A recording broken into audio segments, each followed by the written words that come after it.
Hey guys, it's Phoebe from Who's Phoebe and welcome back to another Doctor Who video. As you guys know, I'm doing 24 days of Doctor Who, where I review 24 classic Doctor Who episodes.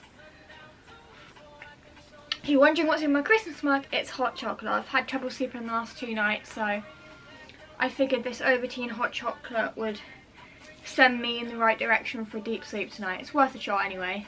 Anyway, as I drink this, we may as well do this review. So if you've never seen my face on your screen before, please click that big subscribe button down below and also click the notification bell to get notifications every single time I upload, because in these videos you see me having different Christmas themed things. I'm just going to put this on my desk so I don't spill it everywhere, but you'll see me pick it up at various points in the video. So today's review is Death to the Daleks. Now, if I don't like a story, I will basically upright and tell you guys that I don't like a story. That's why my reviews are so popular, because I don't like lie and say, oh, I really like this story. If I don't like a story, I upright and say it. So let's get in with this review. So this is an interesting story, Death to the Daleks. I did start watching this last night, but I was so tired I just literally went to sleep like halfway through part 1. Not my fault, okay? I didn't get much sleep the night before. I was tossing and turning, and then I tried getting into a deep sleep last night. It did not work, so I'm now trying to drink Ovaltine hot chocolate in order to help me get into a deep sleep tonight, because this stuff is magic. Anyway, so this story is really interesting because the TARDIS suffers a power drain, which, as we know as Whovians, that's not possible for the TARDIS to suffer a power drain. It would have to be some significant energy loss in order for that to happen. So this is really interesting because the Doctor has to use a gas lamp to work. He also has to manually work the door.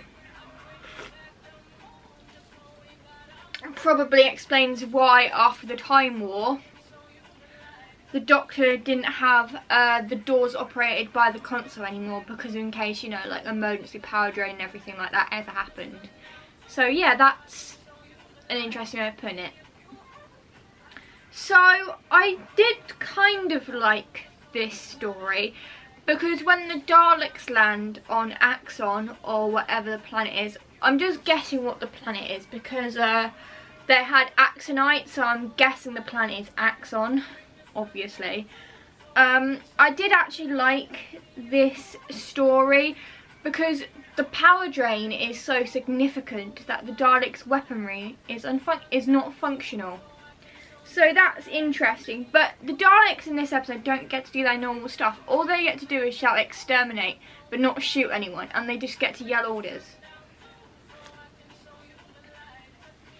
So because of the power drain, the Daleks have to make a truce with the Doctor, because the Doctor can help the planet get power again, but they do have to work with the Doctor if they want to use their weapons again.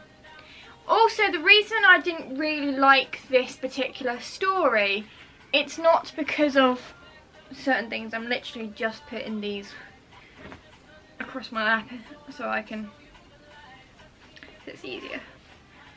The reason I didn't like this particular story either is because the Daleks, apart from getting to shout exterminate, they don't really get an opportunity to use their weapons.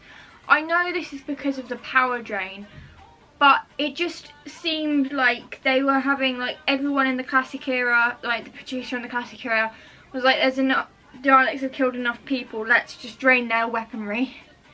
So yeah, this seemed a bit precedented, to be honest. This seemed a bit like precedented, whatnot, I don't know. The Doctor, the third Doctor, is really good in this episode because you do get the odd quote and the Doctor has to fit for a very small gap, being like, one of these days I must go on a diet. But what's funny is the next 2 incarnations of the Doctor are actually fairly skinny, so I find that quite funny joke that the Doctor says. This is an okay story. It's not the best. I don't think this Doctor Who story would have aged well. Like, I know this is like, I know we're talking about the 70s here, but I ask Whovians out there what is their favourite Dalek story. This never comes up as a favourite. I feel like because maybe the Daleks were lacking in this episode, like the Axons were more interesting than the Daleks were in this story. That's what I liked about it. The Axons were more interesting than the Daleks were. So that just goes to show something. That just goes to show how much interesting the Daleks were in this particular story. The Axons were more interested in this particular story than the Daleks were. I do like, though, how Sarah Jane and Jill, because the Daleks are planning to launch some virus or something, I do like how they pack the ship with sandbags, so the Daleks think they've got the poison, but really they would be scattering sand, which is interesting. Eventually the power does come back on with the planet, obviously restoring the TARDIS so the TARDIS can actually work. This was interesting, seeing the TARDIS have a power drain. I really enjoyed that because it meant that the Doctor and Sarah were stuck there, like they couldn't just take off because the TARDIS needed to recharge because of the power drain and everything. So I did really like that element of this particular story. That the Doctor and Sarah Jane are stuck. They've got no choice but to go out and explore the planet. The Doctor also gets help from these two Axons who helped Sarah Jane. So the Doctor gets help from those two as well, as friends, not enemies, which I think is just really, really, really, really nice. So that's a nice element in this story, that some of the Axons are actually really friendly and are willing to lend a helping hand.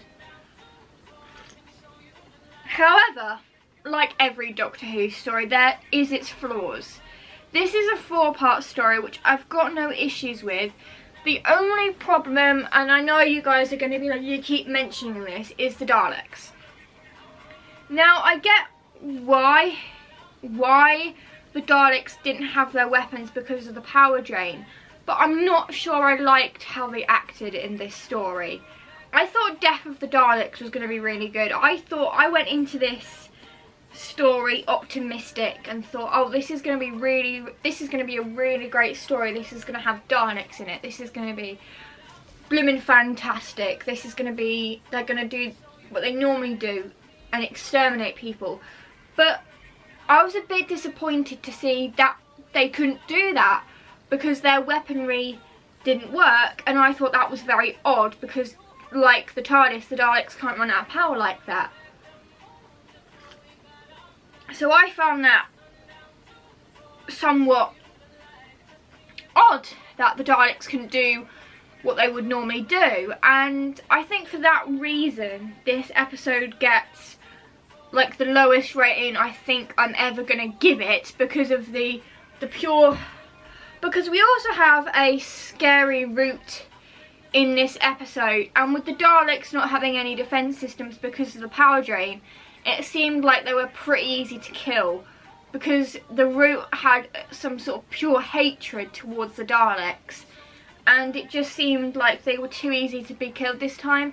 Because the reason I like the Daleks is because they've got so many different defense mechanisms that no matter what you do, you have to aim for the eyepiece in order to disrupt them.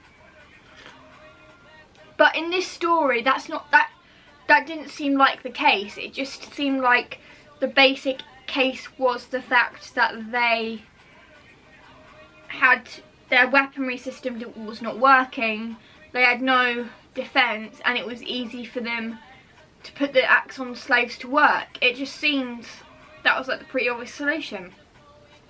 Anyway, overall, because of how bad the Daleks are portrayed in this story, and also because none of their weaponry seems to work in this particular story, and this is not a great story either. This this story, Death to the Daleks, has not aged well.